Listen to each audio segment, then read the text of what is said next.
Hoping this works. I'm hoping this works. I'm Suzanne Tidkemeyer. I wrote for nearly 10 years for a Pathos blog called No Longer Quivering.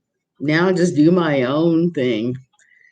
And I'm glad to be doing my own thing. And I'm stuck here this morning, this Sunday morning. I did not go to church. I played church hooky, ha ha ha, because I was writing for the first time in ages. My writing mojo came back. I was able to finally start writing again and get some major work done on a project that I've been working on forever. So I'm going to assume my chat's not working today. So I'm just going to go through this. Okay, let me look at all my notes because one of the things I wanted to talk about today was the whole purity culture thing that was going on. The purity culture, rape culture doings of the evangelical, quiverful, fundamentalist church, especially, because that's what I'm familiar with. Somebody asked me the other day, they said, do you have, they said, what did you do with your children when you were in that and you were raising your children up and you were trying to prevent them? Oh, wow, that was low. Trying to keep them from engaging in that. And I did a lot of that. I told my kids early on, that the people they were following at church were wrong about the whole purity culture thing. Okay. For me, one of the biggest ones that really gave me the willies that I had to talk to my daughter about, because she bought his book after seeing him speak about purity culture, was Justin Lookadoo, or as some people refer to him as Lookadoosh. He was one of the people that was instrumental in the late 1990s and bringing the evangelical church into the whole thing with purity culture, rape culture.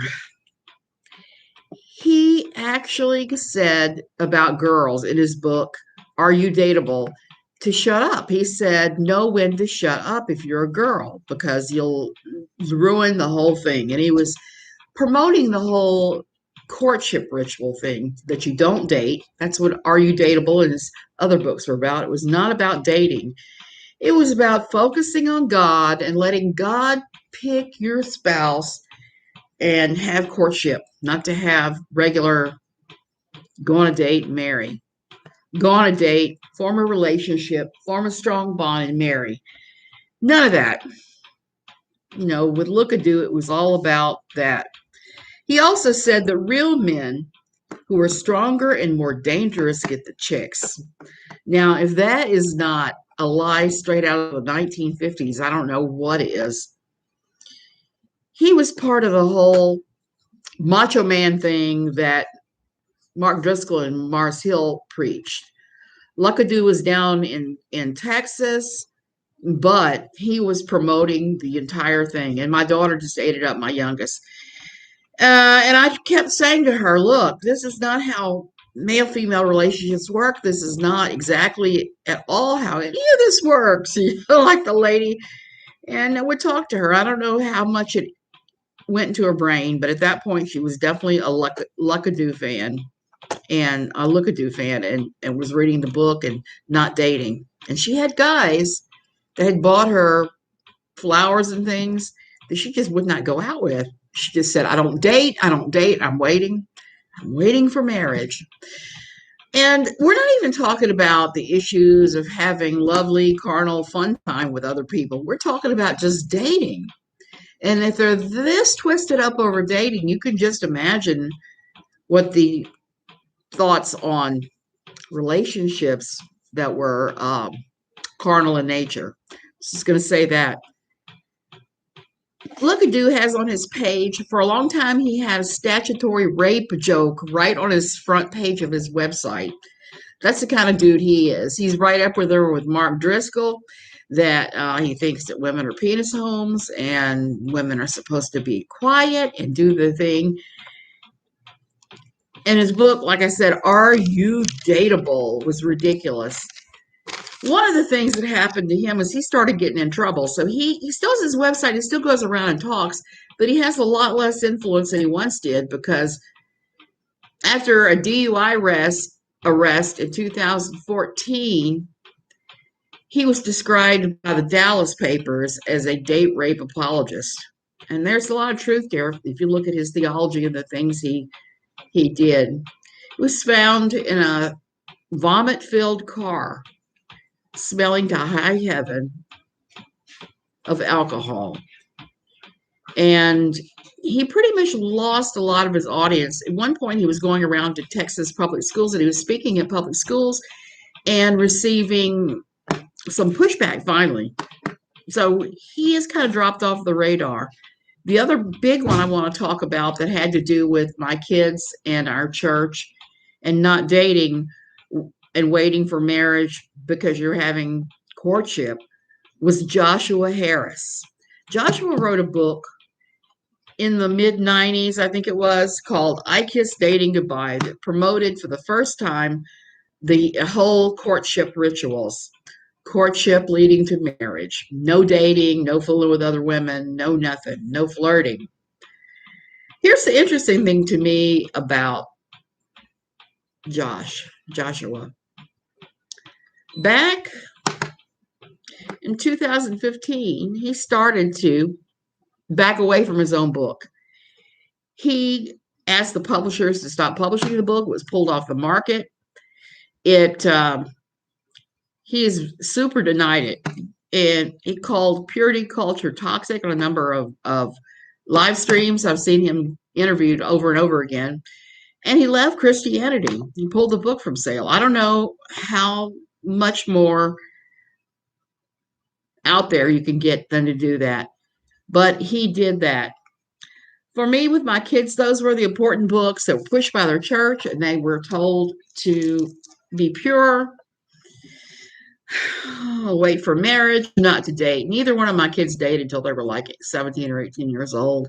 Because of the nonsense at the old church, because of this purity culture thing, even though I would tell them it's normal to have these feelings, these sexual feelings, it's normal to want to do these things, it's normal, all of that is normal, but it's how you act on it that is the problem. And I think that the church misses that. They preach the whole idea that these things are all forbidden.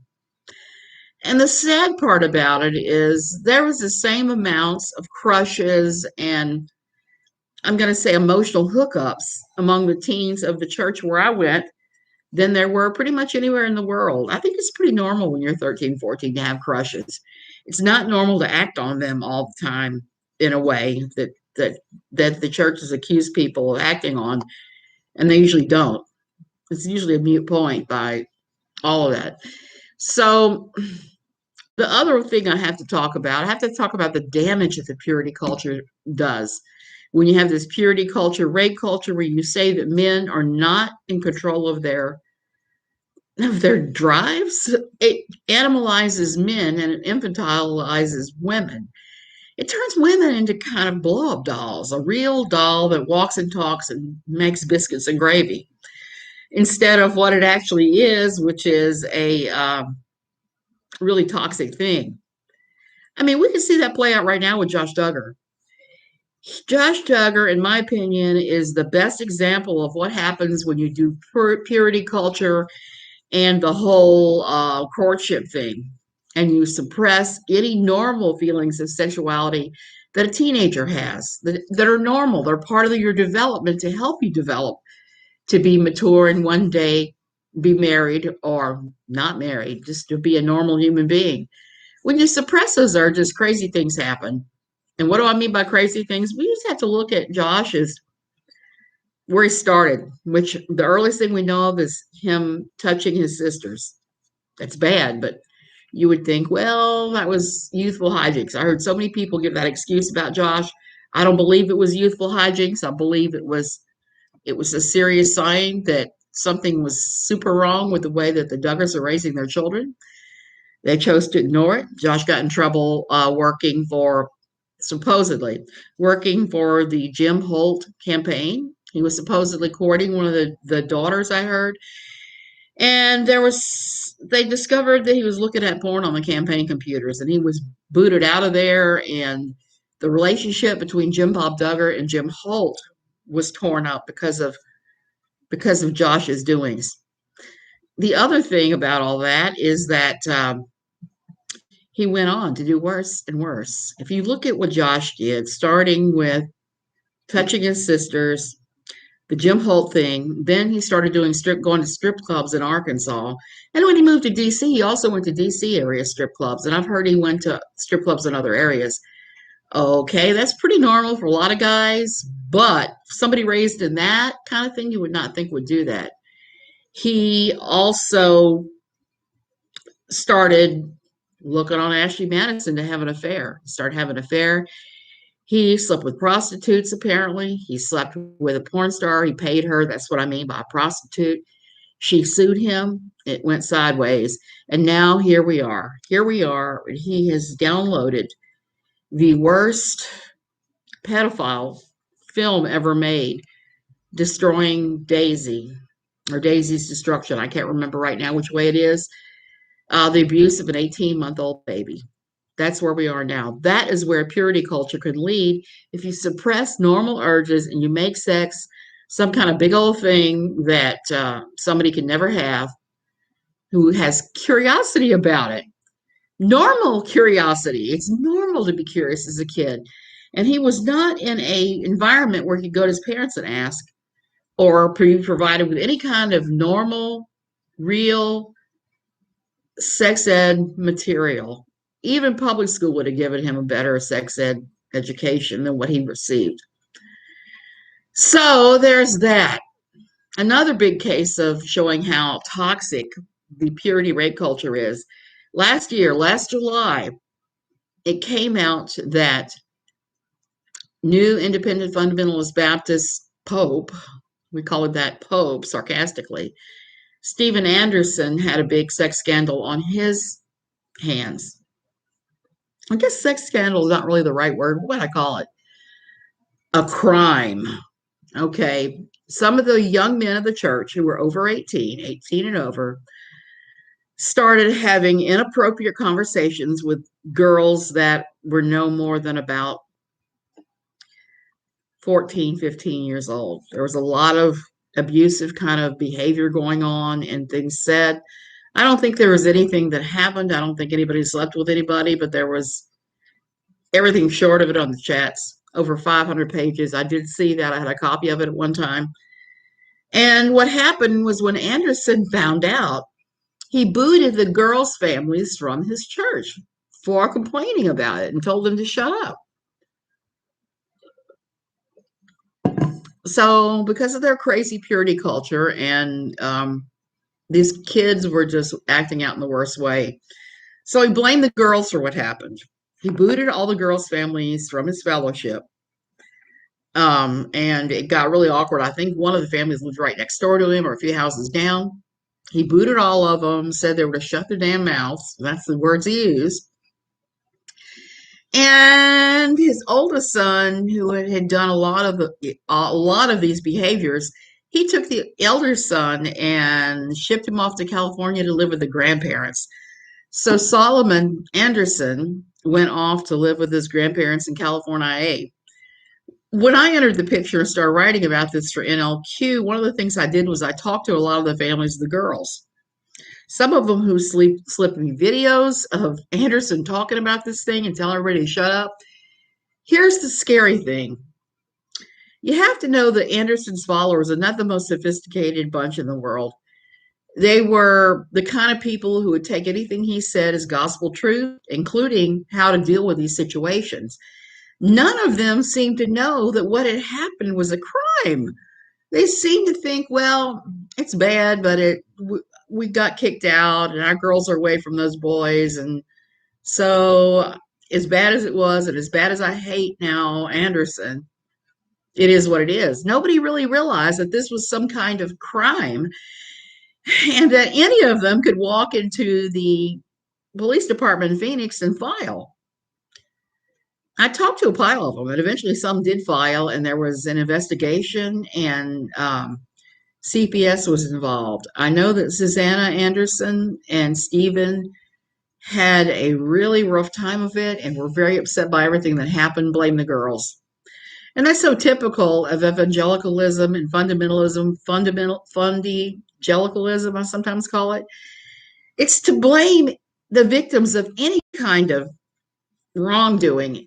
It's to blame the victims and say that they somehow initiated it, whether it's the R word, whether it's bad conversations, whether it's sexual pictures, no matter what it is, spiritual abuse, that huge spectrum of things that can go wrong in the church, it can really harm you. They blame that on the person who was the victim of it, the sufferer, the person who was abused. And that's one thing that the church worldwide, not just the new IFB, has to deal with. The church worldwide has to start listening to victims and start validating their voices instead of blaming them for what happened. And I'm talking not just sexual, I'm talking everything. They need to start doing that. They need to start listening. Even if they listen and conclude that the person is a liar, at least they listen to the person. The way it is with a lot of these places, they won't even listen. The abuse continues, and then when it becomes so bad that the law enforcement gets involved, they're like, well, I never knew it was that bad. Yes, it absolutely is that bad. Yes, victims need to be listened to every single time. They just do. So that is what I wanted to say about that. And because my children absorbed this message, even though I was telling them not to, I was telling them that I thought the message was wrong and somebody was going the wrong direction with the whole purity culture, rape culture thing. Both of them absorbed a lot of that. And I think they're pretty much over it now, but it was one of those things that it took a lot of time and intentionality to get over for both of them. I think that it's probably over now. It's interesting. My youngest daughter, her fiance is also out of a evangelical background in church, and his mother is still in it. So there's that there. And I think it's a good thing because I think the two of them understand each other on a level that someone who wasn't raised that way could never understand. So I think that's really great. My son has had a couple of serious girlfriends, but nothing that led to marriage. Both of them started late. Both of them did not even start dating until over 18 because of the crap that they took in while they were in the church, even though their father and I tried to counter that by saying that's not exactly true. What you're hearing, when you hear it a long period of time, no matter what it is, it will go in here and stay in there. I always say, for me, it's like my mother's voice. I hear my mother's voice a lot. I was talking to my daughter, Laura, about this. When I was growing up, my mother, anytime she'd see a woman smoke, she would tell me, trashy women smoke. Now, I would not ever phrase anything that way, but that was what my mother said. So anytime I tried to light up, my mother's voice would be in my head saying, trashy women smoke. Well, I can't smoke anyway. I'm a severe asthmatic, but so I dodged a bullet not smoking. But I've actually talked to my mother about this and asked her why she would say that. And she said, because my mother used to say it to me and I would never smoke as a result. So that's one of those generational misconceptions that just kept going down. And I was careful not to say it to my kids when they were growing up. I'm not a fan of smoking, but I am a fan of freedom and making your own choices, especially after leaving Quiverful and being forced a number of times into not making my own choices, going with the crowd. So I try to do that now. I try to give them freedom. I hope that they would give me freedom to make mistakes and do dumb things, which I am not immune from at 61. I still do dumb things. But I don't try to suppress someone's sexuality. It's just too important to allow a child to develop their own natural sexuality. Many times in the evangelical world, they think that any sexuality will lead to fornication, which they consider to be sex outside of marriage. So they cripple and hobble everyone emotionally. And I cannot see, and I've seen some statistics on this. I'm going to give you some links below to Sheila Ray Gregory. She is an awesome Christian author, friend of mine, that has a very balanced view of sexuality and the Bible and Jesus and all that. She's actually written a book about it that came about because she talked to thousands of women, including myself, about our views on sexuality. And it's a really good book. I put a link to her website where she has links to the book on sale. I mean, selling it. And I would recommend anybody struggling with recovery in regards to sexuality after Fundy Town or evangelicalism to read that. It can be very freeing, I think, to realize that you were created to be a sexual being and it's not sinful to have sexual thoughts or feelings. It's actually pretty damn normal. So I know that YouTube is not going to let me monetize this and chat's not working. So I'm going to go ahead and go. I may do another stream tonight. I got a pile of yarn. I'm going to show you guys what I bought when I was in the States. I bought a lot of yarn, but I didn't buy anywhere near as much as I thought I would. I'm really excited about one skein because I'm making curtains out of it. I know that probably sounds weird. How would you make curtains out of crochet? I'm going to show you that. I'm going to show you. My kitchen has chicken printed curtains, and they're nice. They're custom made, just like all the drapery in the household was custom made for the house. And I'm not a big fan of the chicken motif, even though that's what my kitchen is now. I'm trying to transition.